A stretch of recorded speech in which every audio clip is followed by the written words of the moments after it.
Indian premier লিগে impact player নিয়ম নিয়ে নানা মত রয়েছে। কোনো টিম একে ভালো নিয়ম হিসেবেই দেখে, আবার অনেকের মতে ইম্প্যাক্ট প্লেয়ার নিয়মের কারণে অলরাউন্ডারের গুরুত্ব কমেছে বা নেই বললেও চলে। এই নিয়ম থাকা উচিত কিনা তা নিয়েও মতবিরোধ রয়েছে ফ্র্যাঞ্চাইজিদের মধ্যে। ভারত অধিনায়ক রোহিত শর্মা নিজে অবশ্য এই নিয়মের বিপক্ষে বলেছিলেন, অলরাউন্ডারদের উন্নতির পথে বাধা হয়ে দাঁড়াতে পারে ইম্প্যাক্ট প্লেয়ার নিয়ম, এমনটাই মনে করেন রোহিত শর্মা।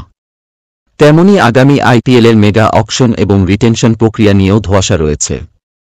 কি বলছেন ভারতীয় ক্রিকেট বোর্ডের সচিব জয় শাহ? সর্বভারতীয় সংবাদমাধ্যমে এক সাক্ষাৎকারে নানা বিষয়ের মধ্যে ছিল ইম্প্যাক্ট প্লেয়ার নিয়ম প্রশ্ন। বোর্ড সচিব বলেন, সম্প্রতি ফ্র্যাঞ্চাইজি কর্তাদের সঙ্গে দীর্ঘ বৈঠক হয়েছে। ইম্প্যাক্ট প্লেয়ার নিয়ে অনেকেই অনেক কথা বলেছেন। এর নেতিবাচক দিক, অলরাউন্ডারের গুরুত্ব কমছে, কিন্তু এর ইতিবাচক দিক হল ভারতীয় ক্রিকেটাররা আরও বেশি করে দক্ষতা প্রকাশের সুযোগ পাচ্ছেন। ব্রডকাস্টারদের দিকটাও ভাবতে হয়। তবে আমার কাছে খেলাটাই আসল। এই বিষয়টা নিয়ে দ্রুতই সিদ্ধান্ত নেব। প্লেয়ার রিটেনশন নিয়ে জয় শাহ বলছেন, মিটিংয়ে ফ্র্যাঞ্চাইজি কর্তাদের কথা শুনেছি।